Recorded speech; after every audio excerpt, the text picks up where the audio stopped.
Əlin Hacı kəndə, Daşkəsənə, Gədəbəyə, Tovuza çatmayanda Şamaxıya üz tutursan. İndi Şamaxılar deyəcək ki, ah nə olmuşdu bizim Şamaxıya? Hər yerdən gözəldir. Ha, doğrudan gözəldir, gözəldir. Mən əvvəllər Şamaxıda sadəcə şəhərdə olmuşdum. Kənarlarını, kəndlərini, təbiətini görməmişdim. Ona görə bilmirdim Şamaxıda belə gözəlliklər var. Dolaşdıqca görürəm ki, həqiqətən Şamaxı Azərbaycanın Gəncə kimi, Hacıkənd kimi, Əsrik dərəsi kimi, Gədəbəy kimi gözəl güşələrindən biridir. Qubanın haqqını itirməyək.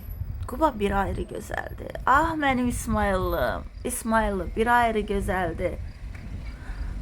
Şuşadan heç söz salmıram o gözəllikdən. Çünki o gözəlliyi başqa gözəlliklərlə müqayisəyə gətirmək olmur. Hə, Şamaxıda göbələk də yığdıq. Heyf ki, göbələklərimiz zəhərli göbələk idi. Sosial şəbəkədə soruşduq. Dedilər ki, qətiyyən o göbələyi yeməyin. Biz bu gözəllikdən qaçası olduq. Niyə? Bəyəxtandan qoymadı da istirahət eləyək. Bəyəxtandan indi tutmuşuq. Siz deyin. Naxaraq biz. Oradakı milçək boyda ağca qanadlar bizə imkan vermədi ki, 5 dəqiqə bir yerdə oturaq. Sonra gəldik bu birisi tərəfdə. Tanımadığım bir ərazidə bu gözəlliyi seyr elədik. Orada da bir oliqarxın villası var idi, qorumalar var idi. Biz oradan tezliklə çıxmalı olduq. Burada biz piknik eləyə bilərdik. Mümkün değildi. Ay kasıb oturduğun yerdə. Sonra dolaşdıq. Gözəl bir kənd qarşımıza çıxdı. 2-ci Cabani kəndi.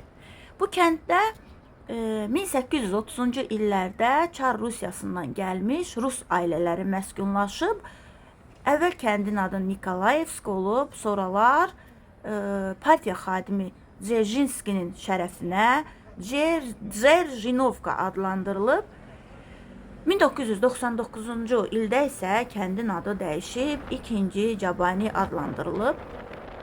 Çox gözəl, səliqəli, könül oxşayan kənd idi. Kənddə əsasən Ruslar və Ahiska türkləri yaşayır hal-hazırda.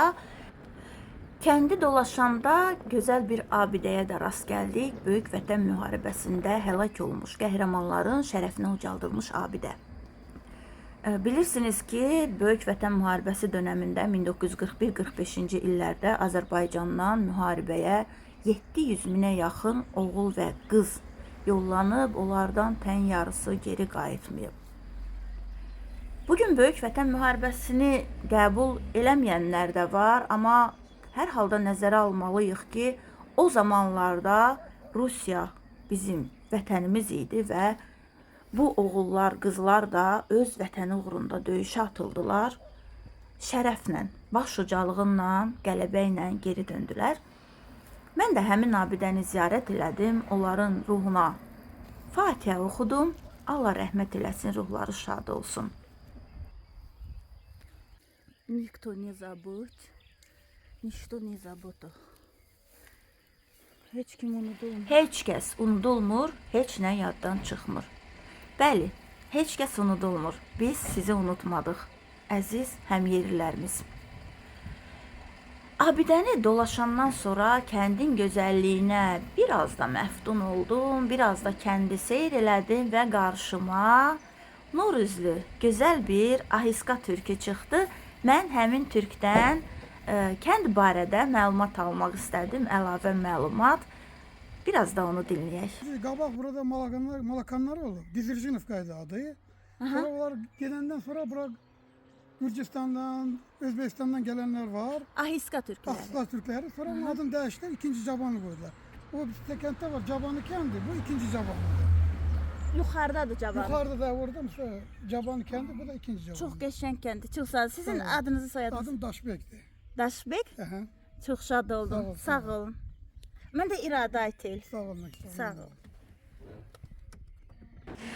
Daşbek qardaşın musulmanların yaşadığı tərəf dediyi, bizim müsəlmanların yaşadığı 1-ci Cabaniyə tərəf getdi.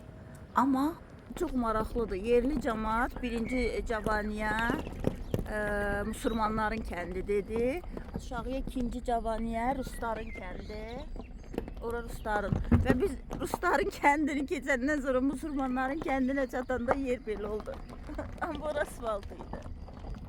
Niyə belə eləyirsiniz bu Müslümanları?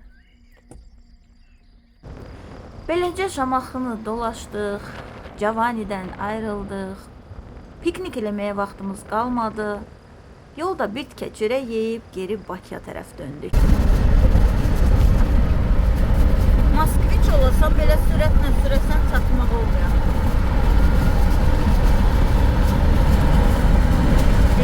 Mən səhv eləmirəmsə 30-cu illərin maşınıdır. Hə?